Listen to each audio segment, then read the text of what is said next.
Hello, hello, hello! Magandang araw! Welcome back!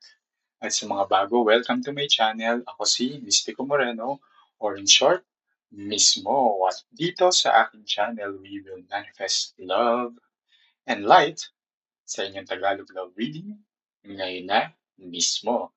So, ang gagawin natin today, bago siya, it's just a quick energy check-in para sa lahat ng signs. So, this is a collective reading for all signs. So, ang gagamitin ko is itong deck na naglalaman lang ng Major Arcana, yung 22 cards from the Major Arcana dito. And bubunot ako ng dalawang cards that would represent the energy, the overall energy of this reading. So, sana mag-resonate. Again, just a reminder that this is a collective reading, lalo na for all signs pa. So, it may or may not resonate sa lahat. So, kung hindi siya mag-resonate, abangan nyo na lang yung mga susunod ko pang love reading or panoorin nyo yung mga na-post ko ng videos. Baka isa doon ay mag-resonate sa inyo. Okay. So, tingnan natin ano yung mabubunot yung para kanina specifically yung quick energy check-in today. Alright, sige. Simulan na natin. Ito lang. Okay. First card, the Lovers. O, di ba? Lovers agad. And the supporting card, the Empress. Nice. Halos similar yung itsura, di ba? Pero, okay.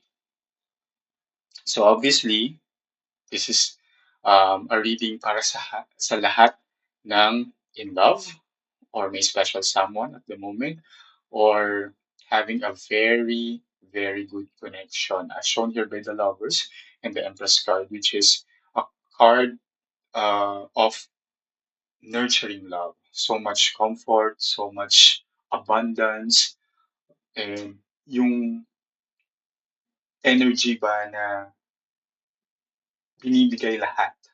Okay? Binibigay lahat ng pagmamahal, ng pag-aaruga, ng pag-aalaga, ng atensyon, ng affection. So this is so positive. Okay? And yeah, if nag-resonate to sa inyo and currently in love kayo ngayon at may special someone kayo and nafe-feel ninyo na um, sobrang nag-uumapaw ang pagmamahal na na-experience ninyo para sa inyo itong reading na ito. Okay? And if gusto nyo i-claim, claim the energy. Claim nyo lang, comment na sa baba. Lovers and Empress. Okay, sige. So, tingnan natin, ano ba yung detalye or supporting details with this very good and loving energy na meron sa connection mo at ng person mo. And there's a possibility na yung person mo has the Gemini or Taurus signs. Doesn't have to, pero yun na yung strong energy na nasasagap sa reading nito. So, pwedeng any signs pa rin naman. Okay? Alright, sige. So, using this oracle deck, bunot tayo ng tatlong cards naman that would show ano ba yung supporting details or energies na napapaloob sa connection na ito. Okay?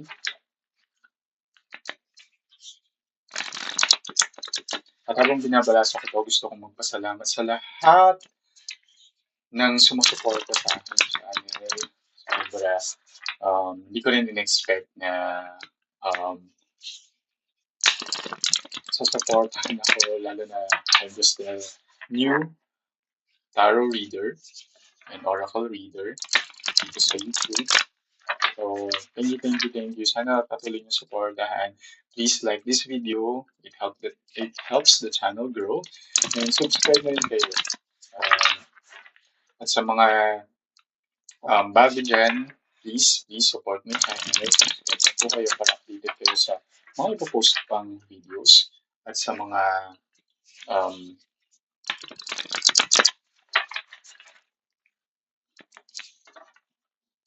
mga bagong readings in the future. So, para mag-grow na yung channel ko. Kasi pag nag-grow yung channel ko, mas may improve ko itong setup. Mas marami pa akong magagawang readings for everyone. Okay? So again, maraming salamat. Sobrang appreciated. Okay, sige. Tignan natin ano yung tatlong cards.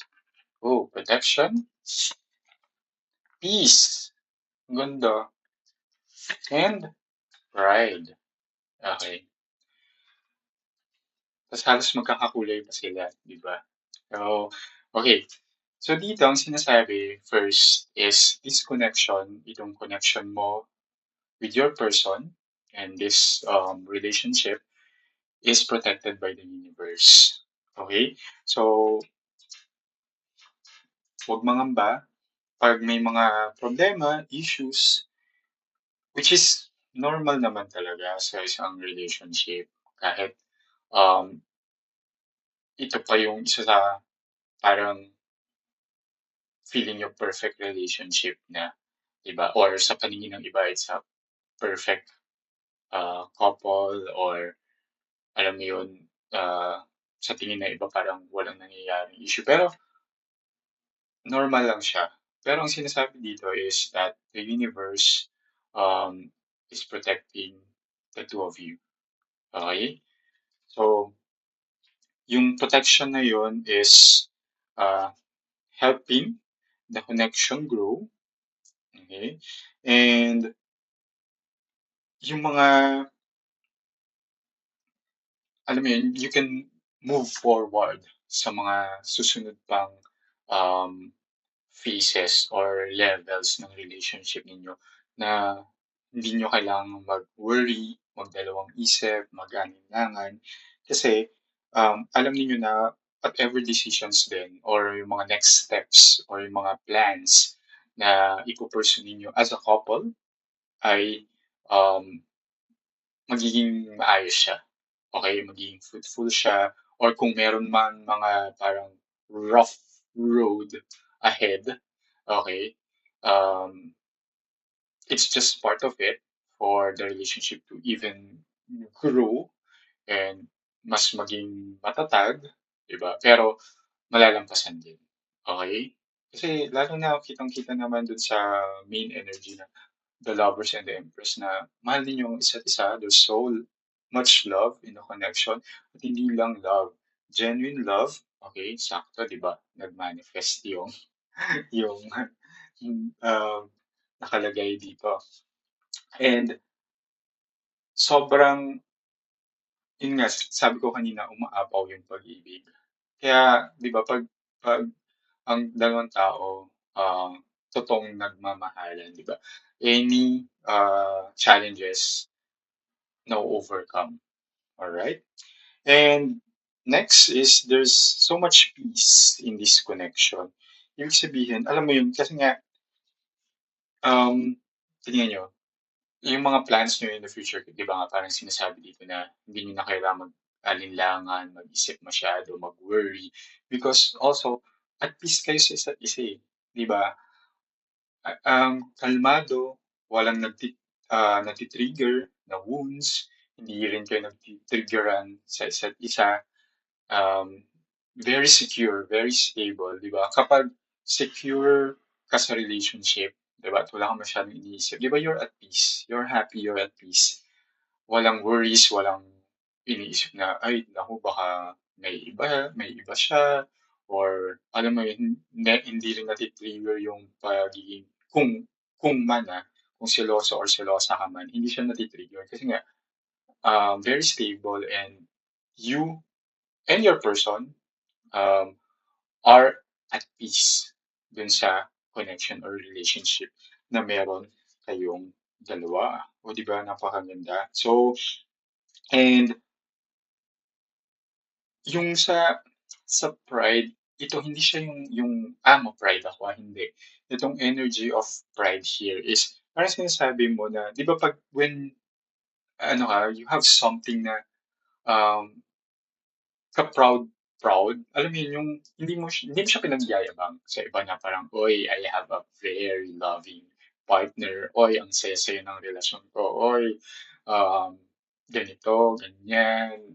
'Di ba, parang nakakainggit kami, hindi, walang gano'n.